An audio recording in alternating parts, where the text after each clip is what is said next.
sebelum kita mulai pembelajaran kita di hari ini, alangkah baiknya kita berdoa. Ya, berdoa mulai.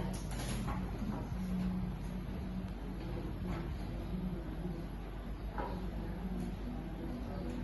Berdoa selesai. Sebelum kita mulai pembelajaran, di sini Ibu ada punya satu gambar untuk kalian amati. Dari gambar ini ada yang bisa menunjukkan apa saja yang ada di dalam gambar ini. Terdapat beberapa hewan yang di air, di darat, dan di udara. Ada lagi?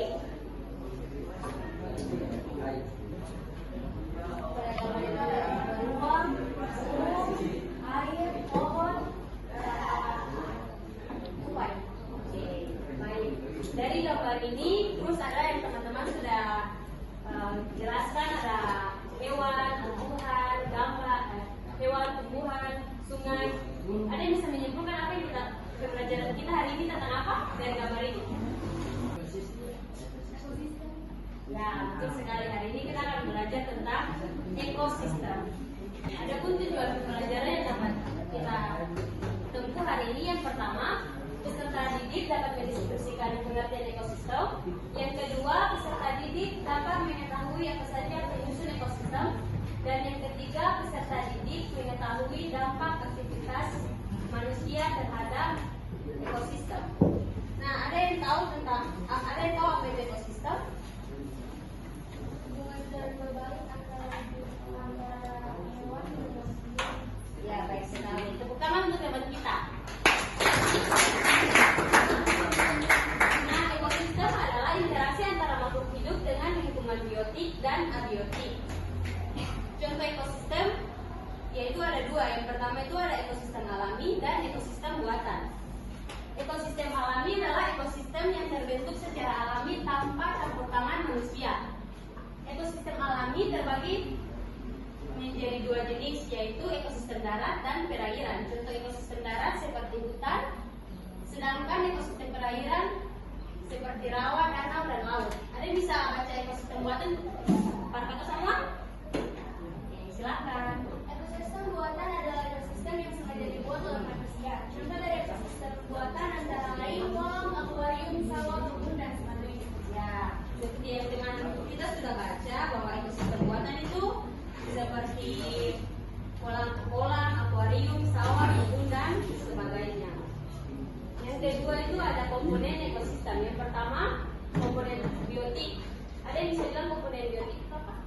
Komponen biotik adalah komponen ekosistem yang tergolong makro. Misalnya tumbuhan, hewan, hingga manusia. Peran komponen biotik terbagi atas tiga, yaitu: satu, produsen, yaitu komponen biotik yang mampu mengolah makanannya sendiri dengan bantuan komponen abiotik seperti sinar matahari, contohnya adalah dedaunan. Dua, konsumen, yaitu komponen biotik yang mendapatkan makanan dari organisme lain seperti singa memakan zebra atau manusia memakan nasi. Tiga, dekomposer, yaitu komponen biotik yang mampu mengurangi sisa organisme yang telah mati menjadi senyawa anorganik, contohnya adalah jamur dan bakteri. Terima kasih. Nah, komponen biotik ini adalah komponen ekosistem yang tergolong makhluk hidup. Sekarang kita akan bagi kelompok untuk kerja berkelompok. 4 kelompok, berhitung dari 1, 2, 3, 4, 5,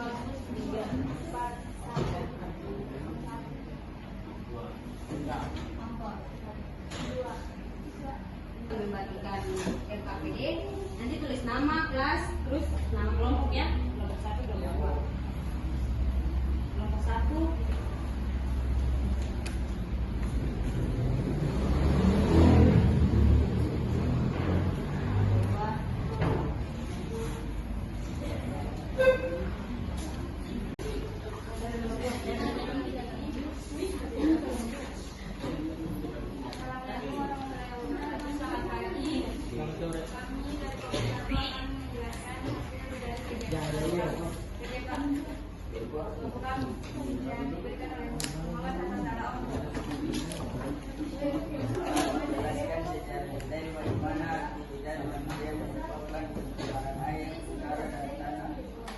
Contoh spesifik dan setiap jenis pencemaran tersebut dan melanjutkan dampaknya terhadap kesehatan manusia dan lingkungan.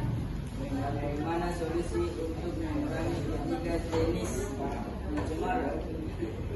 Satu, air, pembuangan limbah industri, rumah tangga dan peraih.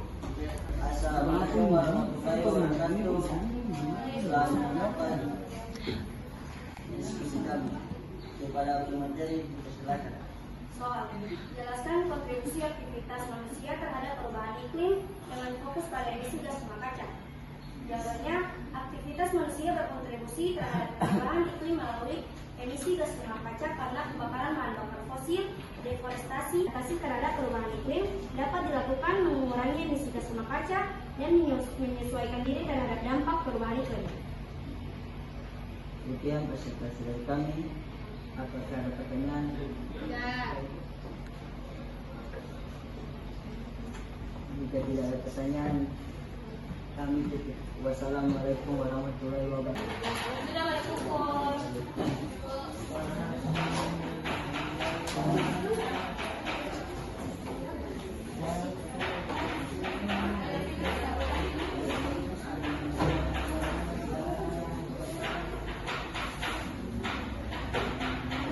mana yang lain? Karena semua sudah. Tadi kan kita mulai dengan doa, jadi sekarang kita juga berdoa. Semua berdoa menurut agama dan kepercayaan kita masing-masing. Doa di